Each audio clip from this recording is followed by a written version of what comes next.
Inspiration. Okay, being broke is hard. Making money is hard.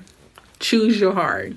That's just bottom line. Like, if we got the bottom line in, that's the bottom line. It's not going to be easy. Some people feel like, oh, well, budgeting is hard. Sticking to a budget is hard. Okay, you going to McDonald's and your credit card get declined is hard and embarrassing. She was very encouraging, very inspiring, and she actually motivated me. She was so authentic and very personable, and it really made me feel like I could relate to her story. What I aspire to be, just the best version of myself.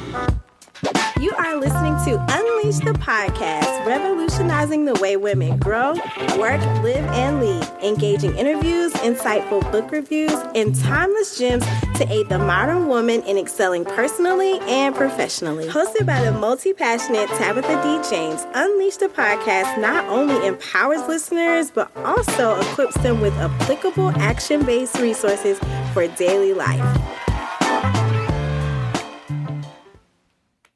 Hey y'all, welcome to this week's episode. I am super excited for this interview with myself and Raven Simone Simon. And yes, I said the whole thing, Raven Simone Simon, the money professional. Welcome to the Unleashed Podcast, Raven. I'm super excited to have you. Like, I'm so fangirling right now. Like, because we're not even on the phone, y'all. Like, we're in person recording this. So, super excited. Yes. Hi, everyone. Raven, let's just jump right into it. Okay. Tell us a little bit about Raven. Raven the Raven. Like Raven the Raven. Raven the Raven. Right? Where is Raven from? Where she go to school? Tell us a little bit about you, and then we'll dive into some of the questions. Okay, so as Tab said, my name is Raven Simone Simon. Yep, I was named after Raven Simone when she was on the Cosbys. I grew up in a really small town in South Carolina named Timminsville, South Carolina.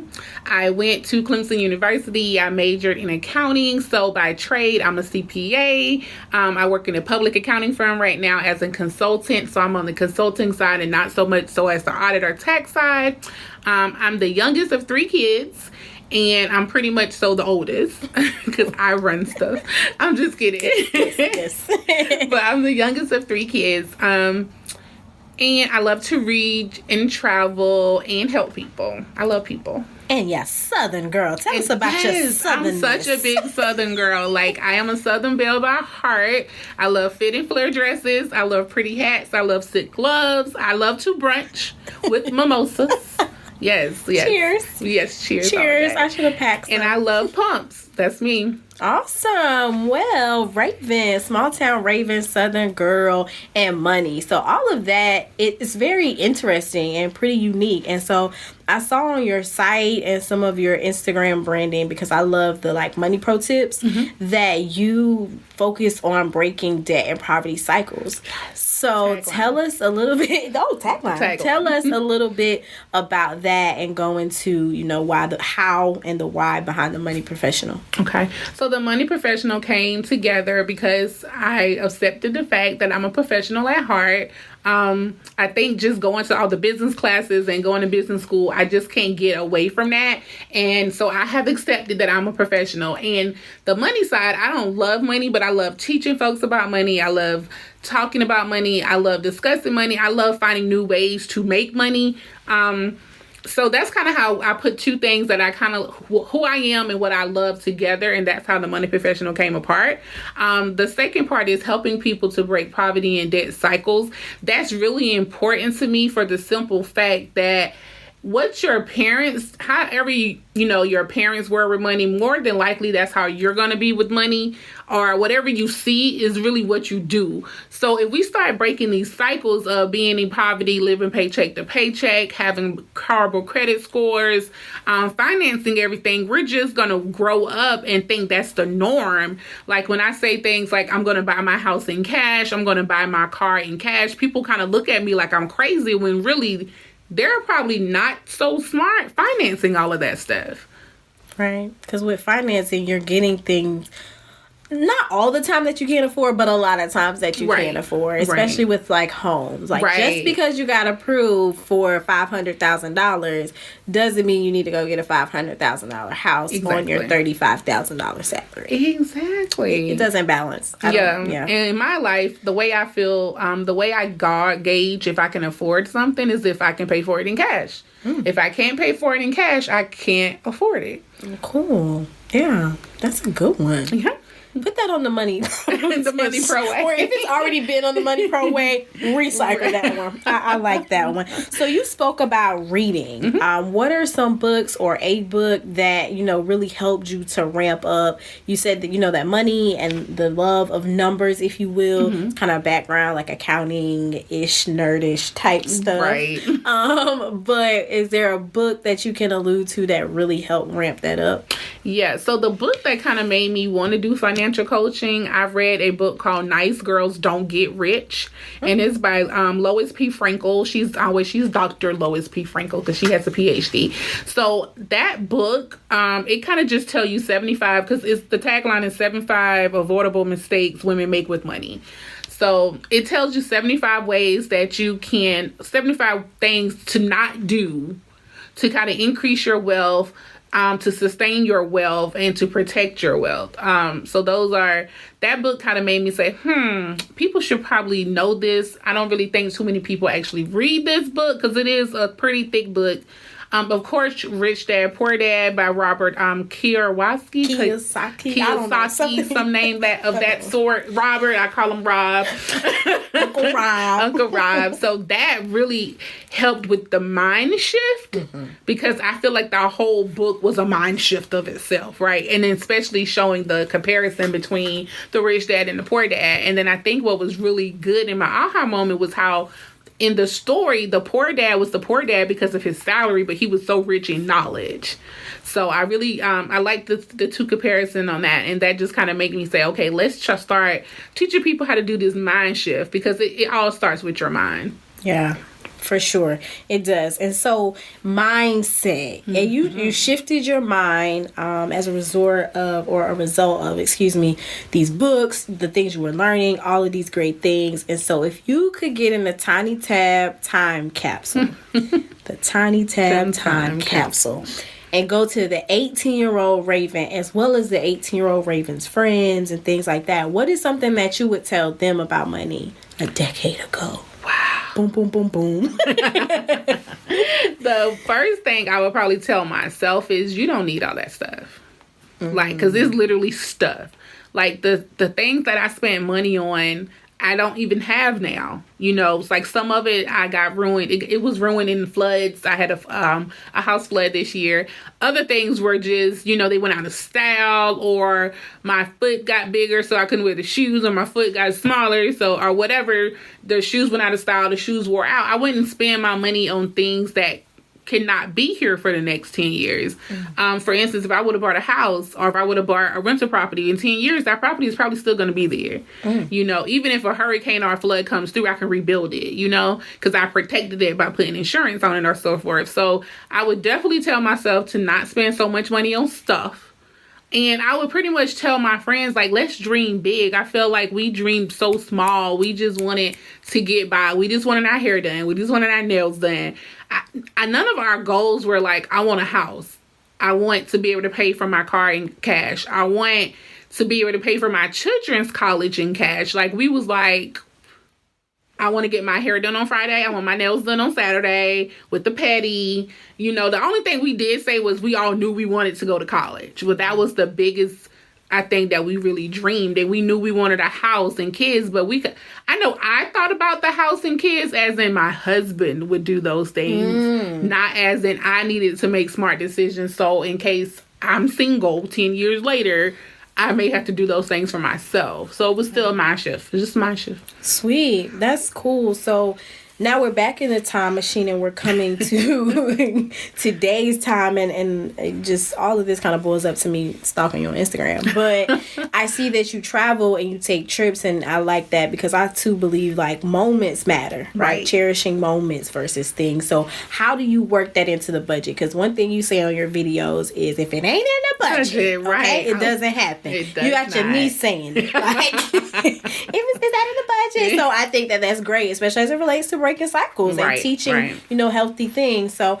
how do you budget out those trips? How do you fit those in? How does that kind of work? Because I know the millennial generation is all about like work-life balance. And even if they aren't doing it for the gram, they are doing it because they want to see more than the generations before them. So can you give us some advice about how to put it in a budget? I was about to say that I put it in my budget. So January for me, I run my household like a business. A small plug, the Mind Your Own Business brunch would take place in Florence, South Carolina at the Hyatt Hotel on October 26th. You can get tickets by going to www.ravensimon.com/events. Small plug. But I do run my household like a business. So me being in corporate America, me being an accountant, we will do budgets for the upcoming year around the November time frame. And what we would do is sit down and say, okay, we know we have all of these recurring things that we had to do this year, such as rent, such as utilities, such as salaries. But now we need a budget for the increase in salaries, the bonus we're going to pay out. Are we going to do more events in this area? Do we need more flights and more airfare and so forth? They just try to plan out the whole year. Of course, you can't plan every single thing, but I know in November of 2018, I want to take a trip in 2020. So I need to put that in my budget. So I do things for most airlines. You can see prices up to 6 months in advance. So if you're planning in November and you want to take a trip in February, that price is out there. Granted, that price is going to go up or down, but you can still budget. If your flight is $750 and when you go to book it, it may be $800. Okay, you out of budget of $50, but you're not out of budget of $750 if you hadn't even budgeted for it. So I literally plan out my trips and I put it in a budget. And then once I get my annual total for all my categories, I break that down by the months and I break that down by my pay cycles. So I know even though my trip is in April, January, I'm already putting aside money for that trip that's coming up in April. When that trip comes up, I take that money out of my savings account and I go on about my business. And it doesn't mess up my budget because it was always in there. And then that kind of brings me to my second point of adjusting your budget. Your budget is not set in stone. You need to adjust it. You need to look at it. Some people kind of set it and forget it. Look at your budget as much as you look at Instagram and Facebook. Come on. Drop mic. And I love that you did that plug. I was going to ask you a little bit more about that event later, and I still will. But for people who may not be in the Florence, South Carolina area, is there a way for them to like connect with you online to maybe see about your services or work with you in another way so that they can learn how to also run their household like a business or run their business like a business, right? And stop running it like, I don't know, daddy's daycare or something. I do service individuals and business owners. So for individuals, I help with one-on-one financial coaching. Even if you don't need the monthly financial coaching, I can also just help you create your budget for that one specific specific time. Coming up, I'm going to release e-courses because right now my coaching schedule is pretty packed. So I have folks that roll off every 90 days. So every 3 months they roll off. And my goal there is when you do one-on-one coaching with me, you should not need my services no more than 90 days. So once I'm with you for 90 days, I kind of send you off into the world, and then you can do your own budgeting and so forth and so on. So every 90 days, I have folks rolling off. But that only allows me to take like maybe 4 or 5 clients a month, and the supply, the demand is way bigger than the supply in this case. So that's why we started creating the online e-courses, and those are going to run out either the end of this year or early next year. And then also businesses. So I help with bookkeeping and accounting, and there is a difference between bookkeeping and accounting. It's not the same. Taxes or financial planning or tax planning. So I help those do that for businesses. But you can find all of that on my website at www.ravensimon.com. If you remember my name, you know my website. See, she makes it easy. I will definitely put these links in the show notes. I'm so glad that we just put that plug in the middle, right? Because what if they don't listen to the end and they cut it off, you know? So you got the plug so that you can get this information, because I think in this day and age, it's too late, too much easy access to say you don't know, right? We can all be advocates for breaking cycles because we have something previous generations didn't have. Right. Like, yeah, they could have gone to the library and got Rich Dad, Poor Dad, because that book's been out for a while, right? But did they know to go? Do they know about it? Did they know about it? We have the internet. We have all the social medias, all of that. Check on things that matter. Right. So whether it's Raven or it's Google or it's whoever, get yourself together as it relates to your finances and your long-term planning. Yes. Speaking of long-term planning, okay, you've done some business building, girl. Yes, some six-figure businesses that came out of this small town, girl. So I want you to talk a little bit about how did you do that? How did you even get started? How did you scale? And then going into that real estate portfolio building and locating that, getting in that world. Share the gems. Okay. Give us some timeless gems, okay? Timeless gems for the everyday life, okay? Yes. So my first business that hit six figures was Simon Accounting Services. So that was my accounting firm. And that started back in 2015 in Charlotte, when I still lived in Charlotte. And I was still in grad school. I was not a CPA yet. I was still studying to be a CPA. Wow. So I was in grad school studying to be a CPA, had a full-time job at Duke Energy, and I started to start a business in December of 2014 no excuses. to be ready for tax season in 2015. And I just kind of popped on the scene and was like, hey, y'all, I have an accounting firm. Let me do your taxes type of thing. And that, I really just was like, oh, I'm in grad school to be an accountant. I'm a CPA. I need to learn how to do this. Because I was not in a public firm. I worked at Duke Energy. So that's what we call being a corporate accountant. So I did not do audits and tax all day. I did corporate accounting. So I was like, well, if I have a firm, I can still do audit and I can still do taxes, because if you lose it, if you don't use it, you lose it. So I was like, okay, let's just do that. So that's how I started my firm. And I really just had family members and word of mouth that started using my services. Okay, fast forward, I moved to Cincinnati. Then I started a new job at GE. The job was super stressful at the moment, a lot of travel, and I stopped really promoting my business. Then by that point, my business was probably just pulling in 5 figures during tax season. And then I think in like January of 2017, I was like, I'm going to get serious. So I got serious. I started running Facebook ads. I started niching my actual business, because at first I was just like, oh, I do accounting for everybody. And I was like, okay, no, I don't need everybody. So I niched down to construction companies, because construction accounting is highly detailed and is highly specialized. So with construction, I can charge the high prices I wanted to charge. And I knew they needed me. So it was a big need there. So I basically freshed up on my skills on construction accounting, made sure I knew all the laws around it, and I started reaching out to construction firms. And just like I thought, they needed me, and they paid big prices, because they're in the field all day building houses, digging ditches. They don't have time to do their accounting. And from January to like July, I think it was August when I hit my it was April. I hit my first 5-figure month, and not just a 5-figure year. And I was like, oh, well, that's because of taxes, right? Tax season. And then August, I hit 6 figures. And I was like, wait, I just made 6 figures in 1 month. And that was because I did multiple audits for multiple corporations that needed it. So my whole thing is find your niche. Don't be open to everybody. Everybody is not your client.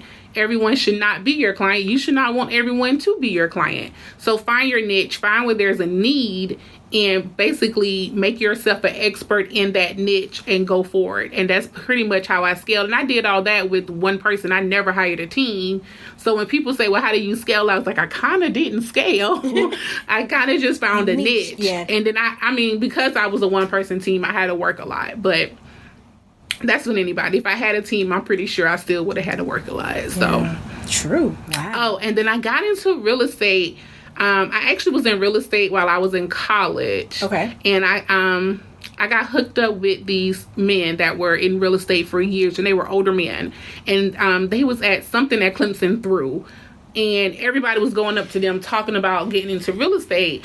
And I did the research before I went there, and I already knew about this property that I was looking at that I wanted to buy, and it was really expensive, and I couldn't afford it.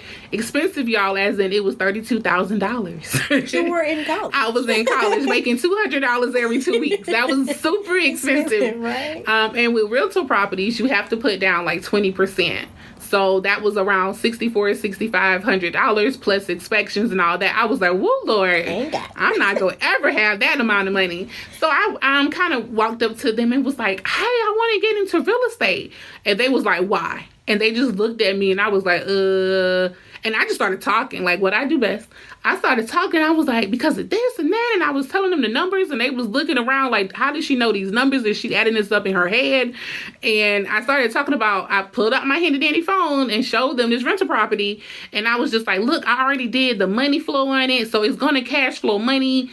I could probably do this in like a 15-year loan, not a 30-year loan. I looked at the location. I looked at the rental properties around it to see what I could actually charge for rent. And, I kind of put in, I took out 5% for property management. I took out this for insurance. And I have this little nest egg for, in case the roof cave in type of thing. And they looked at me like they saw a freaking ghost. Like, who are you? And they decided to come on as my mentors. And as in being my mentors, they fronted the money. So what I had to do was go find the properties, analyze it, kind of like pitch it to them as why it was a good property that we should invest in. And then they will put the money down, but they will make me part owner. So sometimes I would have to put money down if it was like cheaper things. But as the rental properties got bigger, they will put the money down because, rental properties, you have to move quick. You can't wait for me to save up money. But instead of me, once we paid our bills, as in like we paid the water bill, the light bill, whatever, the profit that went back into the business, I didn't get that profit because I was paying them back. Yeah. So once I paid them back, then I can start receiving the profit. So the first couple of years, I made no money on the property. I was paying back the down payment, but I was a co-owner. So I was more concerned with owning assets than actually controlling the asset. Yeah. And I feel like a lot of times we want to control it, but it's so much more power in just owning it. You don't have to control it. Nobody has to know you own it. You don't have to be the one to make the decisions. But if you own that sucker, you in the game. Your assets are increased. Right, your assets. So that was my whole thing. And then my rental property portfolio kind of scaled all at one time because on my 27th birthday, I think I had like 16 rental properties at that point that I had brought, that was just 4 duplexes. It sounds like a lot, but it was like 4 sets of 4 duplexes. So it was duplexes that had 2 in the front, 2 in the back. So it's 4 properties, trying to make sure that was clear. I had those that I owned outright. And they were kind of like, okay, we don't really want to dwell in duplexes because I'm a duplex girl till I die. They didn't want to dwell in duplexes. They wanted to get a little more bigger and whatever the case because they were getting close to retirement. Okay. So they decided while I was in Barcelona that they was going to give me the properties to make my number be 27. So they wanted it to be 27 properties on my 27th birthday. Aww. Type of thing. So they gifted me 11 more properties, which it was really more 12 because you can't have an odd number. Yeah. But the one was vacant. So that's why they said 11. But so they kind of gifted me enough properties to have 27 properties. And they gifted it to me straight out. So I didn't have to pay them back. I just started getting all this income at one moment. And then my net worth skyrocketed because now I have 27 properties. I had a good job. I had some savings. I had some investments like in stocks and IRAs and all of that. And now I had 27 properties. So literally on my 27th birthday, I'm not even knowing this. I'm in Barcelona in the sand, in the beach. And I'm like, okay, I'm a millionaire. No idea I was a millionaire. Like I knew I left a thousandaire. Left a thousandaire, came back. Whoa, I'm a millionaire. So I was just so thankful for them. Like I do know that was God and his divine of me meeting them, of all of that happening. So yeah. Do your homework, y'all. Do your homework. And show up ready, right? Because opportunities come and go. Like opportunities are going to come and go. That's not going to stop. But whether you get the opportunity, the thing standing between you and that is the homework. Because I'm sure at this event, there were a plethora of other students who wanted to get into real estate. Didn't have no answers, didn't have no numbers, hadn't did any research. Clemson is not slow. Universities aren't slow. When they post out events, it's in advance. Right. It gives you enough time to go do some research so that when you come to a said professional, you're ready. Right. You know? And even if you're past university age, anytime you're engaging in something and you're passionate about it, you need to have your statement. Like you need to have your know about and know how to gift a gabble in a positive way so that someone wants to invest in you and take you to the next level. Right. Because as you can see from them being able to front the cost and take you through the learnings, they had it, right? They had a surplus at that. And they want to seed into people, but ain't nobody got to give you nothing. Right? You have to come correct. So shout out to Raven for doing her homework ×2. So going back to the business part of like niching, construction, need my services. They're out in the field. They can premium price. Boom. Right. And I'm coming to meet them where they are. I'm going to contact them. Right. Because there's a bunch of accounting firms, right? I'm not waiting for them to reach out because I want them to be building another house. Right. Because if they're building another house, I can build them a little more. Right. Okay? I've been in steel-toe boots. I've been on hard hat tours. Like, I'm walking around behind the superintendent, like, no, you need me. Like, you see this? I'm, like, pointing out things they're not doing. Or pointing out things, because I kind of, I operated in fear. I was like, you're going to get fined. So I was instill fear in them. That's going to cost you this amount of money. And they was like, what? Okay, I'll take a meeting with you. So when they came to my meeting, I did more homework, and I was ready to deliver. And I would just close deals. Wow. Do the homework. Show over.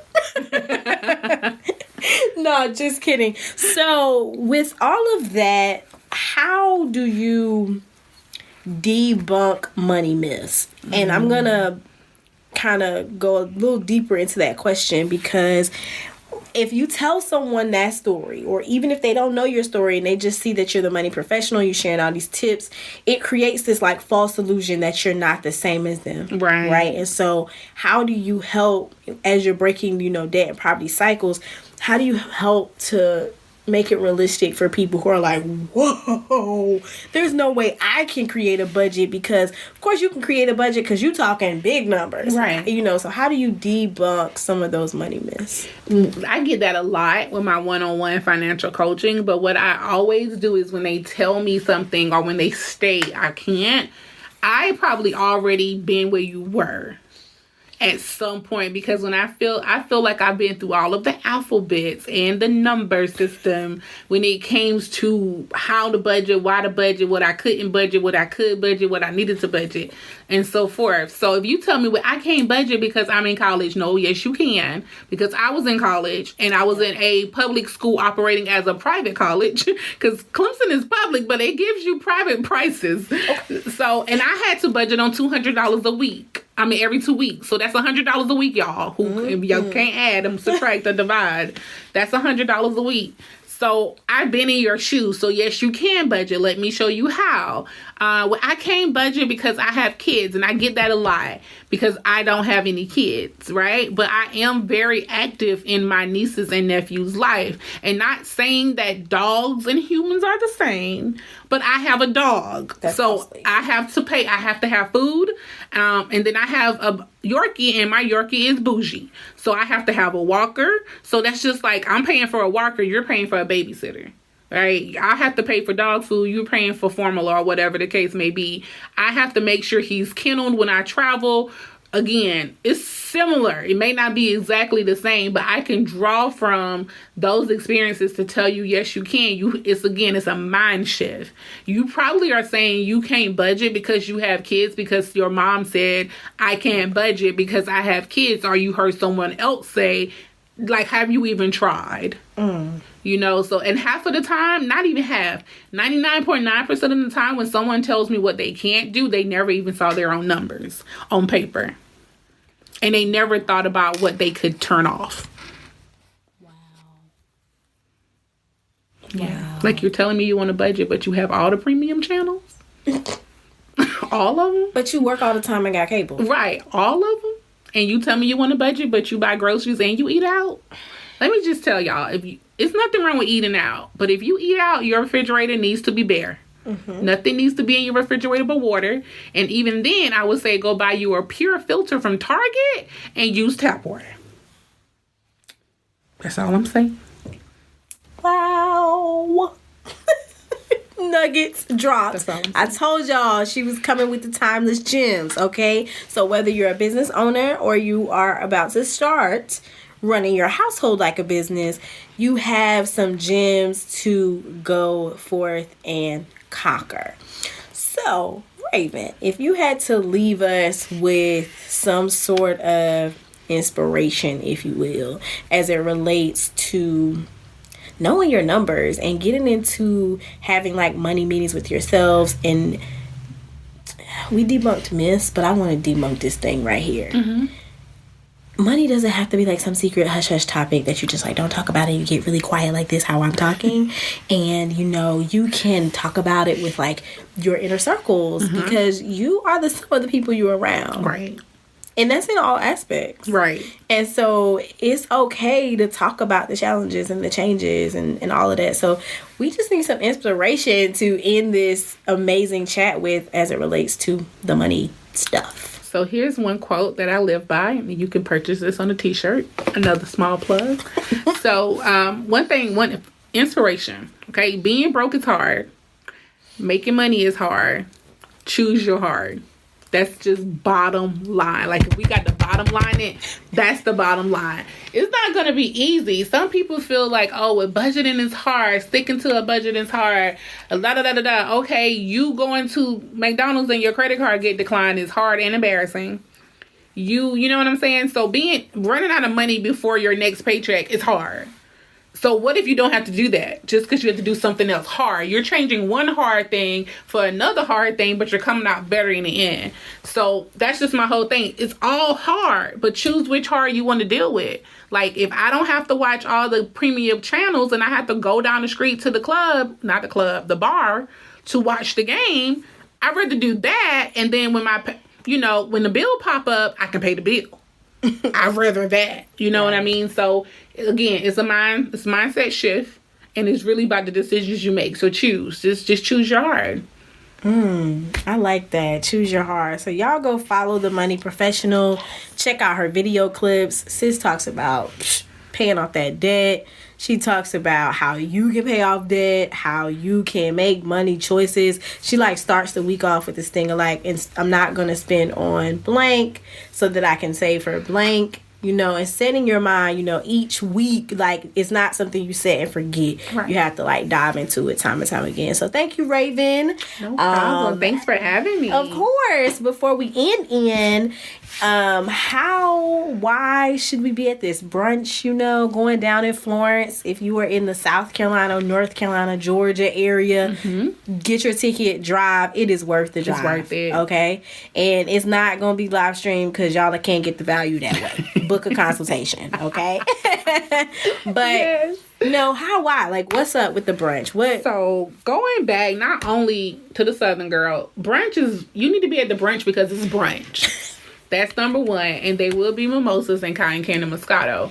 But all seriousness, you need to be at this brunch because I'm giving you strategies. I'm telling you what I did. I'm not just telling you I'm rich and I did this thing, but I'm not giving you actionable steps. I'm giving you actionable steps to where you can achieve something even comparable to what I did or even greater than what I did, because you may be starting earlier. I started really late. Like, I was in the real estate game at a young age, but I started this budgeting thing late.